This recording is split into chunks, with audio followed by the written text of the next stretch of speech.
Shalom, nama saya Yolanda Hermasti Febriani Silitonga dengan NPM 18510180. Saya akan menjelaskan materi bab 7 tentang menganalisis pasar bisnis. Saya akan menjelaskan apakah pembelian organisasi itu.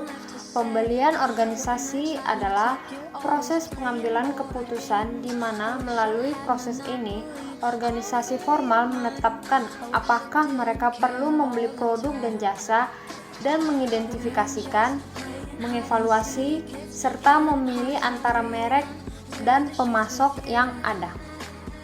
Pasar bisnis terdiri dari semua organisasi yang mendapatkan barang dan jasa yang digunakan untuk memproduksi produk atau jasa lain yang kemudian dijual, disewakan, atau dipasok ke organisasi lain. Industri utama yang di dalam pasar bisnis adalah pertanian, perhutanan, dan perikanan, pertambangan, manufaktur, konstruksi, transportasi, komunikasi, utilitas produk, perbankan, keuangan, dan asuransi, distribusi, serta jasa.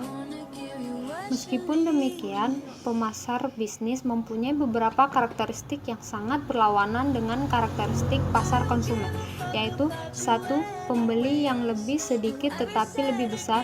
2. Hubungan pemasok pelanggan yang sangat erat. 3. Pembelian profesional. 4. Pengaruh pembelian berganda. 5. Panggilan penjualan berganda. 6. Permintaan turunan. 7. Permintaan inelastis. 8. Permintaan yang berfluktuasi.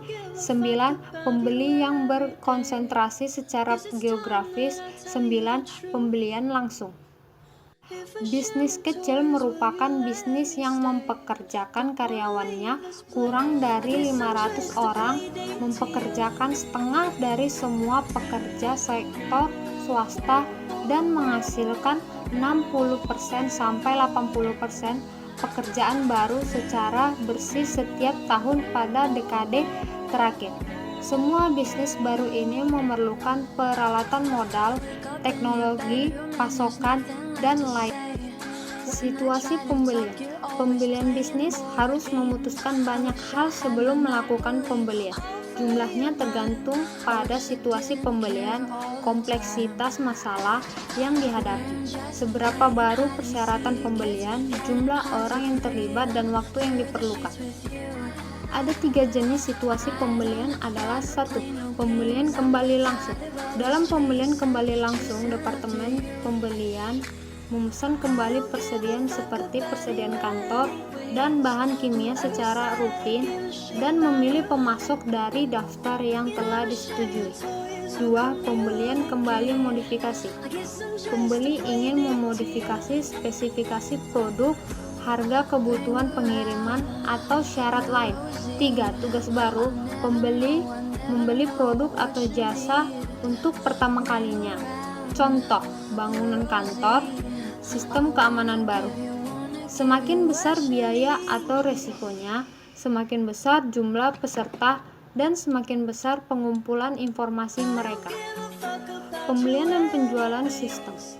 Penjualan sistem merupakan strategi pemasaran industri kunci mengajukan penawaran untuk membangun proyek industri skala besar, seperti bendungan, pabrik besar, sistem irigasi, sistem sanitasi, pemipaan, utilitas, dan lapangan kerja baru.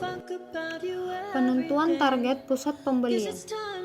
Untuk membidik usaha mereka dengan tepat, pemasaran bisnis harus mengetahui siapa peserta utama dalam pengambilan keputusan, apa kebutuhan mereka pengaruhi, sejauh apa pengaruh mereka, apa kriteria evaluasi yang mereka gunakan.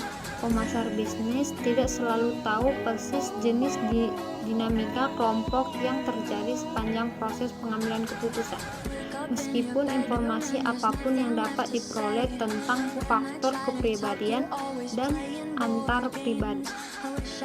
Proses pembelian atau pengaduan. Pada prinsipnya, perusahaan bisnis harus berusaha mendapatkan paket manfaat tinggi atau ekonomi teknik, jasa, dan sosial. Tugas pemasaran adalah membuat penawaran menguntungkan dan menghantarkan nilai pelanggan yang unggul kepada pembeli. Keragaman pemasok adalah suatu keuntungan yang mungkin tidak ada harganya, tetapi ini jarang sekali terlewatkan oleh pembeli bisnis. Cara mengatasi tekanan harga. Pemasaran dapat menghadapi permintaan harga yang lebih rendah dalam beberapa cara. Mereka dapat memperlihatkan bukti bahwa total biaya kepemilikan, dengan kata lain, biaya siklus hidup, dalam menggunakan produk mereka lebih rendah daripada untuk produk pesaing. Mereka dapat menyebutkan nilai jasa yang diterima pembeli sekarang, terutama jika jasa tersebut lebih baik daripada yang ditawarkan pesaing. Mengelola hubungan pelanggan bisnis ke bisnis. Untuk meningkatkan efektivitas dan efisiensi, pemasok dan pelanggan bisnis melakukan eksplorasi dengan beragam cara untuk mengelola hubungan mereka. Hubungan yang lebih erat ini sebagian didorong oleh manajemen rantai pasokan, keterlibatan pemasok sejak awal, dan aliansi pembeli. Mengoptimalkan hubungan yang tepat dengan bisnis sangatlah penting untuk semua program pemasaran holistik. Salah satu ahli pemasar bisnis ke bisnis adalah GE, seperti yang dapat dilihat dalam terobosan pemasaran General Electric. Manfaat koordinasi perusahaan. Peluang koordinasi vertikal lebih besar antara mitra pembelian dan penjual, sehingga mereka tidak hanya sekedar bertransaksi, tetapi terlibat dalam kegagalan yang menciptakan nilai yang lebih besar kedua pihak. Membangun kepercayaan adalah salah satu syarat hubungan jangka panjang yang sehat. Gagasan pemasaran, membangun kepercayaan dan kredibilitas perusahaan. Riset menemukan bahwa pembeli pemasok dibedakan oleh 4 faktor. Yang pertama, ketersediaan alternatif. Yang kedua, pentingnya pasokan. Yang ketiga, kompleksitas pasokan. Yang keempat, dinamisme pasar. Berdasarkan 4 faktor ini, hubungan pembeli pemasok digolongkan menjadi 8 kategori berbeda. Yang pertama, 1. Pembeli dan penjualan dasar. Kedua, pembelian per elemen. 3. Transaksi kontraktual. 4. Pasokan pelanggan. 5. Sistem kerjasama. 6. Kolaboratif. 7. Adaptif kedua pihak. 8. Pelanggan adalah raja. Hubungan bisnis risiko dan oportunisme. Koordinasi vertikal dapat memperkuat ikatan pelanggan penjual, tetapi pada saat yang sama dapat meningkatkan risiko terhadap investasi khusus pelanggan dan pemasok. Investasi khusus adalah pengeluaran yang dirancang khusus untuk perusahaan tertentu dan mitra rantai lain, atau investasi dalam pelatihan khusus perusahaan, peralatan, dan prosedur atau sistem operasi. Investasi ini membantu perusahaan menumbuhkan laba dan mencapai positioning mereka. Oportunisme adalah salah satu bentuk kecurangan atau pengurangan pasokan terhadap suatu kontrak implisit atau eksplisit. Oportunisme menjadi masalah karena perusahaan harus mendedikasikan sumber daya untuk mengendalikan dan pengawasan yang sebenarnya dapat dialokasikan untuk tujuan yang lebih produktif. Pasar lembaga dan pemerintah. Pasar institusi terdiri dari sekolah, rumah sakit, rumah perawatan, penjara, dan lembaga lain yang harus menyediakan barang dan jasa kepada orang-orang yang mereka urus. Banyak dari organisasi ini memiliki anggaran yang rendah dan kelompok pelanggan yang kaptif.